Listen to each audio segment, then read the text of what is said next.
हैं। जी हाँ, बहुत गर्मी है यहाँ पे, फरवरी का महीना है, हम सोच रहे थे कि काफ़ी सर्दी होगी, लेकिन मौसम यहाँ का बहुत गर्म है। वैंकूवर में जितनी गर्मी गर्मियों में होती है, उतनी गर्मी यहाँ फरवरी में है।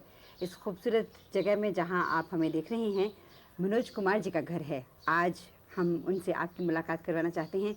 मनोज कुमार को आप सभी जानते हैं, हमारे इन प्रोग्रामों में आपने उनकी बहुत सी फिल्में देखी और उनकी धमाकेदार फिल्म क्रांति हमने अभी पिछले दिनों ही आपके लिए पेश की थी। आइए आपकी मुलाकात इस बहुत ही महत्वपूर्ण और जाने पहचाने व्यक्ति से करवाएं, जिन्हें लोग भारत का बेटा भी कहते हैं। मैं आपका अपने इस प्रोग्राम में सबसे पहले स्वागत करती हूँ।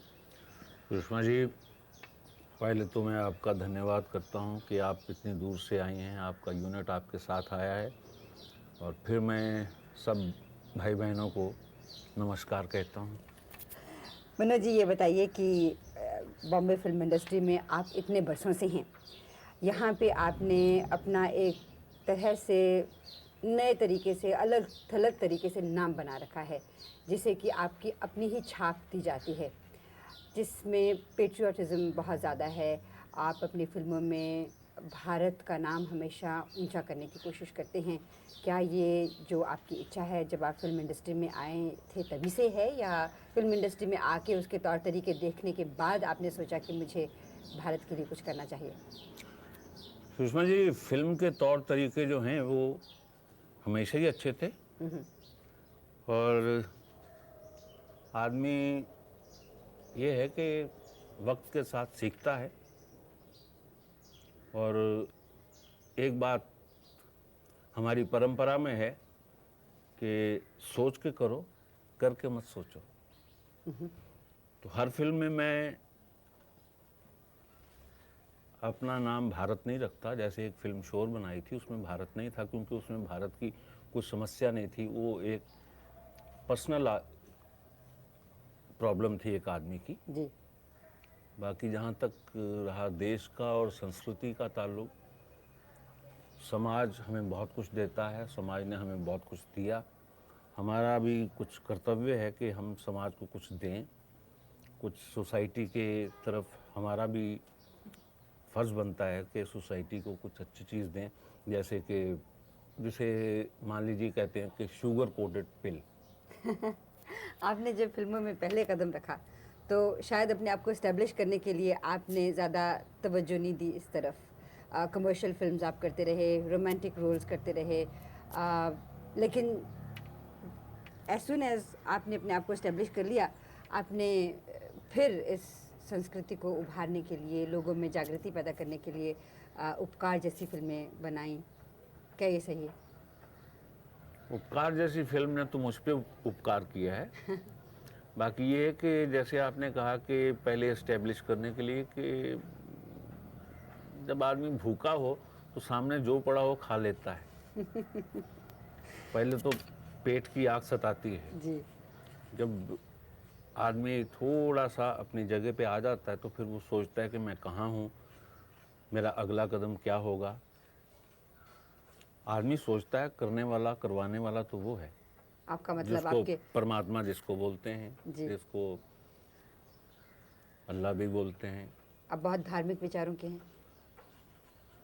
फनेटिक नहीं हूँ, लेकिन मानता ज़रूर हूँ। पूजा वगैरह करते हैं? कोई ये निश्चित नहीं है कि इतने बजे करनी है। मैं गाड़ी में चलते हुए कर लूँ, जब उसका नाम आए कर लूँ। और सबसे बड़ी पूजा तो काम है। परिवार की देख रेख भी तो एक तरह की पूजा है। वो भी पूजा है, मित्रता भी पूजा है, मेहमानों को मिलना, उनकी देखभाल करना, ये भी पूजा है। हमारे टेलीविज़न प्रोग्राम के लिए इंटरव्यू देना, ये भी अच्छी पूजा है। ये कर्म है, कर्म तो करना है। मनोज जी, ये बताइए, आपने फिल्म क्रांति बनाई, जी। उसके बाद बहुत अरसा हो गया आपकी किसी फिल्म के बारे में कुछ सुना नहीं। पिछले दिनों हमने सुना कि क्लर्क फिल्म के बारे में आप कुछ बातचीत कर रहे हैं, कुछ प्रॉब्लम्स थे भारतीय सरकार के साथ, पाकिस्तानी सरकार के साथ, क्या वो सभी सॉल्व हो चुके हैं? जी, कोई प्रॉब्लम नहीं थी। अफवाहें? अब अफवाह का तो ये है कि उसका तो कोई इलाज ही नहीं है।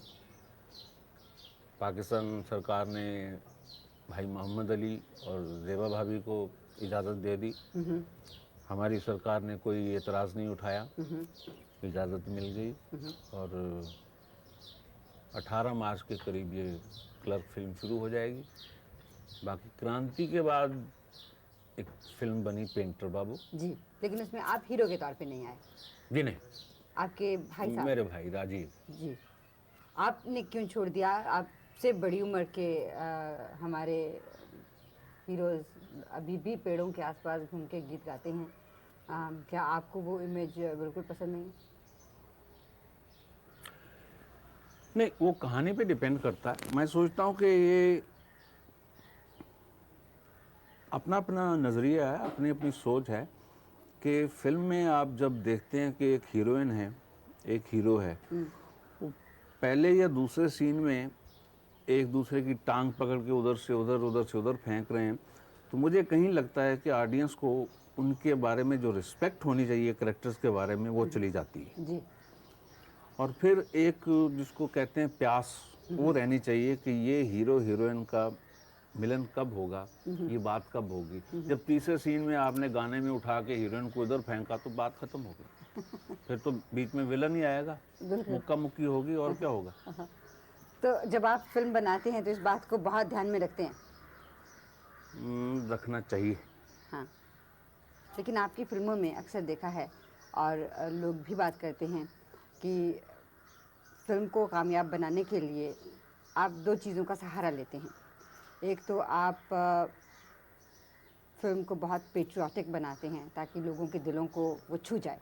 दूसरे, आप उसमें किसी भी तरीके से, हमारी फिल्मों में किसिंग सीन्स वगैरह अलाउड नहीं होते, तो आप उसको कॉम्पनसेट करने के लिए किसी भी तरीके से हीरोइन से कुछ इस तरह के सजेस्टिव डांसेस वगैरह करवाते हैं जिनसे कि वो फिल्म पॉपुलर हो। ये आप पर एक तरह से तोहमत है। इल्ज़ाम, तोहमत है? वैसे तो मेरा ख्याल आजकल किसिंग अलाउ भी की उन्होंने। अच्छा, कौन सी फिल्म है? मेरा ख्याल, अगर मैं गलत नहीं तो बेताब में शायद है। लेकिन जहाँ आपने कहा कि डांसेस का, कि सजेस्टिव शॉट, तो ये डांसेस तो हमारी परंपरा में हैं। अब आदमी उसको किस रंग से और किस नज़र से देखता है वो आदमी पे डिपेंड करता है। जैसे कि फिल्म शोर में एक गाना था, पानी दे पानी तेरा रंग कैसा, उनको वो लड़की के शॉट याद रहे जो पानी में भीगती थी, हाँ। तो झोंपड़ी में बच्चों के शॉट याद नहीं रहे, फुटपाथ पे बच्चों के शॉट नहीं रहे याद रहे। उनको वही याद रहता है जो उनको पसंद है और फिर वो उसी पे क्रिटिसिज्म करते हैं जो उनको पसंद है। बनाए। पेट्रियटिज्म की बात आई तो हमारी संस्कृति इतनी रिच है, हमारा इतिहास इतना रिच है, हमारे जो पौराणिक कथाएं हैं इतनी इतनी रिच हैं। वेस्ट में आप देख लीजिए, फिल्में बनाते हैं, मिथोलॉजिकल फिल्में बनती हैं और बहुत मशहूर होती हैं। यहाँ पे हमारे इतने बड़े बड़े कलाकार हैं, इतना पैसा कमाते हैं, इतना मान है, इतनी शोहरत है उनकी, इस तरह की हमारी रिलीजियस फिल्में क्यों नहीं बनती? हमारे बच्चे जो बाहर भी रहते हैं, मैं बाहर के बच्चों की बात करती हूँ, और मेरे विचार में यहाँ भारत में रहने वाले समृद्ध परिवारों के नौजवान लड़के लड़कियाँ भी उसी तरीके के होंगे जिस तरह से बाहर के लड़के लड़कियाँ हैं। उन्हें अपनी जो मैथोलॉजिकल कहानियाँ हैं वो अच्छी नहीं लगती, वो बुरी लगती हैं। डोंट टॉक अबाउट दिस, ये कहानी कहानी है।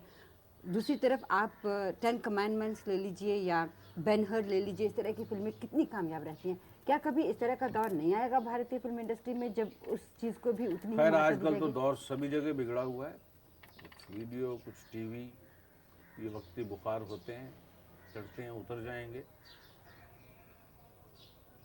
10 कमांडमेंट या बेन हर की बात है, ठीक है, उनकी वर्ल्ड मार्केट है। तो हम भी तो एक तरह से पूरी दुनिया से मुकाबला कर सकते हैं, 600 मिलियन लोग वो कम नहीं होते। हमारे यहाँ बनी ऐसी फिल्में, ऐसी बात नहीं, पर उतनी बड़ी स्केल पे नहीं बनी। कौन सी फिल्म बताइए आप? महाभारत को ले लीजिए, महाभारत की बात कर सकते हैं। श्री जय संतोषी माँ को लीजिए। नहीं, श्री विजयबाई भट्ट से लीजिए, पहले रामराज बनाई थी उन्होंने। हाँ, बहुत पहले ज़माने में बनाई थी। और हमारी फिल्म इंडस्ट्री का जो इतिहास है वो शुरू ही इसी परंपरा से होता है ठीक, मैं कि मानती जब हूँ। दादा साहब फाल्के ने, जहाँ आजकल यहाँ बम्बई में हरकृष्ण दास हॉस्पिटल है, वहाँ एक सिनेमा हुआ करता था, टूरिंग टॉकी। जी। वहाँ एक फिल्म थी, लाइफ ऑफ क्राइस्ट। हाँ हाँ। तो दादा साहब फाल्के फिल्म लाइन में नहीं थे, उन्होंने वो फिल्म देखी और उनका एक आर्टिकल मैंने पीछे पढ़ा था, वो रातों रात सोए नहीं कि हमारे इतने बड़े बड़े ऋषि मुनि, इतनी बड़ी कथाएं हैं, क्या हम नहीं बना सकते। तो वो बस उसके पीछे पड़ गए, घर के जेवर बेचे, इंग्लैंड गए, अपने आप को ट्रेन किया, फिल्म बनाई, पहली पिक्चर राजा हरिश्चंद्र। मैं मानती हूँ कि शुरुआत उसी तरीके से हुई। मैं ये भी मानती हूँ कि तब के जो लोग थे, जो अब हमारे नाना नानी दादा दादी के ज़माने के होंगे, वो उन फिल्मों को पसंद करते थे क्योंकि रिलीजियस बैकग्राउंड होती है। लेकिन इतनी वेस्टर्नाइज आजकल की सोसाइटी हो चुकी है कि हमारी जो ऋषि मुनियों की आपने बात की, उन्हें तो बिल्कुल कोई स्थान ही नहीं दिया जाता। उनकी कहानियाँ कोई बोरिंग तो नहीं है। नहीं, जैसे गांधी जी ने भी कहा कि भारत जो है वो गांव में बसता है। गांव में आप चले जाइए तो आपको आज भी वही परंपरा मिलेगी। आप कुछ इस तरह की फिल्म नहीं बनाना पसंद करेंगे? मैं अभी एक फिल्म शुरू कर रहा हूँ, कलयुग की रामायण। हाँ। वो फिल्म कहानी मैंने बहुत साल पहले लिखी थी, लेकिन वो फिल्म डायरेक्ट करना मेरे बस की बात नहीं है। क्यों? उसमें थोड़ा ट्रिक वर्क ज़्यादा है। अच्छा, तो वो कौन डायरेक्ट कर रहा है फिल्म आपके लिए? मैंने रिक्वेस्ट की है बाबू भाई मिस्त्री से, हमारे बड़े सीनियर टेक्नीशियन हैं, जी। हमारे बड़े अच्छे डायरेक्टर मनमोहन देसाई उनके असिस्टेंट थे। हाँ जी। और फिर बाद में बाबू भाई मिस्त्री काफ़ी फिल्मों में उनके साथ एसोसिएट डायरेक्टर भी रहे। जी। वो आइडिया उनको अच्छा लगा। जिस बात पे आप कह रहे हैं कि नाना नानी दादा दादी की बात की, आजकल की रामायण वो रामायण एक थी, आज कलयुग की रामायण क्या है, उस पे फिल्म बन रही है। जी।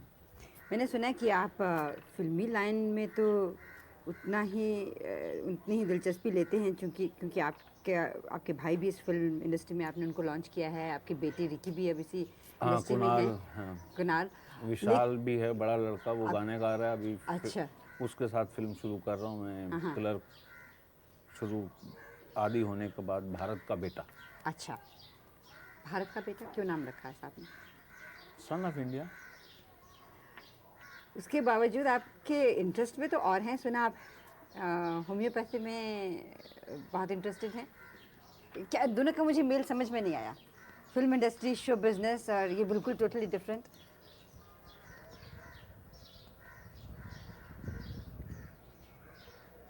होम्योपैथी का क्या है कि एक बार जिसको बोलते हैं कि मस्से हो जाते हैं, जी। तो मस्से हो गए थे, बहुत ट्रीटमेंट करवाया, हाँ। कुछ नहीं हुआ। हाँ। तो एक हमारे बहुत पूजनीय कलाकार हैं, दादा मुनि कहते हैं हम उनको, अशोक कुमार जी, उन्होंने मुझे एक ड्रॉप दिया था एक दवाई का। मद्रास में हम शूटिंग कर रहे थे और 7 दिन में सब कुछ साफ हो गया था। अच्छा। फिर मैंने पढ़ना शुरू किया, जो बड़े बड़े डॉक्टर्स, जो मास्टर डॉक्टर्स हैं इंडिया में, हाँ। उनसे बाकायदा जैसे स्कूल में जाके पढ़ते हैं, उनसे पढ़ता रहा। फिर उसके बाद डॉक्टर बन गया। अब आप डॉक्टर हैं? इंसिडेंटली अब आप डॉक्टर हैं? रजिस्टर्ड मेडिकल प्रैक्टिशनर, और डॉक्टर कहते हैं सिगरेट नहीं पीते। अच्छा। लेकिन मैं सिगरेट पी लेता हूँ। तो मनोज जी, आप अपने डॉक्टर की बात भी नहीं मानते, और मैं देख रही हूँ आप अभी सिगरेट सुलगाने जा रहे हैं। ये वो डॉक्टर इकबाल, जो बहुत, जिन्होंने लिखा हुआ है कि सारे जहाँ से अच्छा हिंदुस्तान हमारा, उन्होंने ये भी कहा है कि अच्छा है दिल के पास रहे दिल का पासवां, लेकिन कभी कभी इसे तन्हा भी छोड़ दो। बहुत अच्छा। लेकिन उसका एक दिन अपनी भी मान लेनी चाहिए, 6 दिन डॉक्टर की मान लेनी चाहिए। आप होम्योपैथी की बात कर रहे थे, तो अब आप मेडिकल डॉक्टर हैं, आपके पास डिग्री है। जी हाँ। क्या इससे आप डिस्पेंसरी खोल रखी है, या ऐसी कोई बात है? यहाँ चैरिटेबल डिस्पेंसरी यहाँ खोली है, उसमें आयुर्वेद भी है, यूनानी भी है, और फ्री कार्डियक चेकअप भी है। और ऐसी आशा करता हूँ कि अपने देश में हर स्टेट में एक फ्री चैरिटेबल डिस्पेंसरी खोलूं। जब आप चैरिटेबल बोलते हैं तो उसका मतलब जो भी वहाँ इलाज के लिए आना चाहता है इलाज के लिए आ सकता है, आ सकता है, बिल्कुल मुफ्त। बिल्कुल। और दवाइयाँ का खर्चा कौन देता है? आप ही करते हैं सब जी कुछ? हाँ, जी हाँ। तो ये आपकी तरफ से लोगों को एक तरह का तोहफा ही हुआ फिर, की सेवा हुई, दान हुआ? नहीं, मुझे जो कुछ मिला लोगों से मिला, उन्हीं को वापस जा रहा है। ये तो कहावत ठीक है कि देने वाला तो ऊपर वाला दाता है, लेकिन हमारे अन्नदाता तो सिनेमा देखने वाले ही हैं। लोगों से पैसा लेते हैं, वो टिकट खरीदते हैं, तो हमारी जेब में कुछ आता है, कुछ उनको वापस लौट जाए, हाँ हाँ। तो उसमें क्या बुराई है। आज की फिल्म इंडस्ट्री आपके विचार में किस किस ओर जा रही है?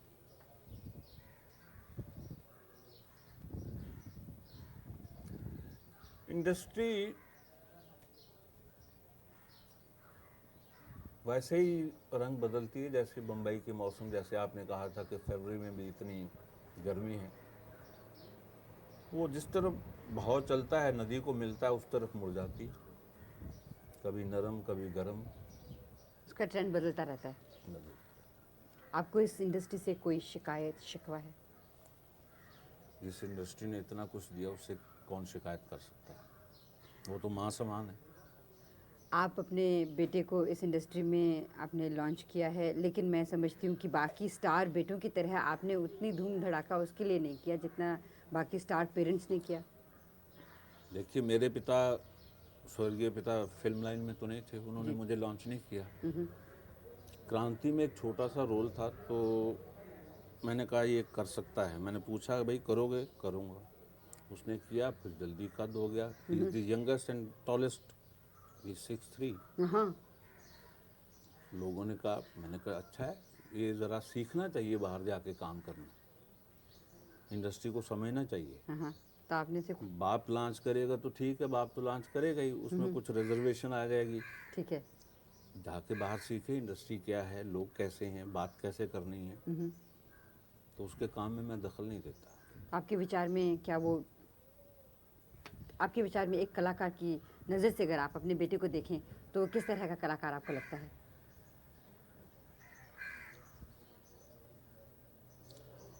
मैं एक पिता की हैसियत से नहीं बोल रहा, एक डायरेक्टर की हैसियत से बोल रहा हूँ कि मुझे जब मौका मिले मैं उसके साथ फिल्म स्टार्ट करूँ। वो बड़ा डिसिप्लिन और बड़ा वर्सटाइल एक्टर है। मैं इसलिए नहीं कह रहा कि वो मेरा बेटा है। आपने कह दिया, मैं समझती हूँ। As a director you like him. आप जानते हैं, समझते हैं और सोचते हैं कि वो एक दिन ऊंचाई पे पहुंचेंगे।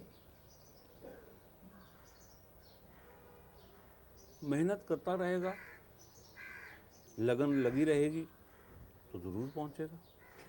मनोज जी, आपकी आने वाली फिल्म क्लर्क आपने कहा अगस्त तक शुरू हो जाएगी? नहीं जी, मार्च में। मार्च में शुरू हो जाएगी। जी हाँ। और कब तक ख़त्म हो जाएगी? इरादा तो 4 महीने में ख़त्म करने का है। और उसके बाद तो रिलीज़ इसी साल की है? जी हाँ। और उसके बाद आपने भारत का बेटा और एक और फिल्म आपने कहा आप बनाने जा रहे हैं, वो कलयुग की रामायण। कलयुग की रामायण। ये तीनों फिल्में इसी साल में शुरू हो रही जी हैं हाँ। और इसी साल में इन तीनों की रिलीज़ भी हो रही है। हो जानी चाहिए, नहीं होंगी तो वही है कि 2 बिल्लियों के झगड़े में बंदर खा जाएंगे, फाइनेंशियल इंटरेस्ट ले जाएंगे। आप 3 फिल्में बना रहे हैं, होम्योपैथी का काम कर रहे हैं, आपको वक्त मिलता है सोने वगैरह का?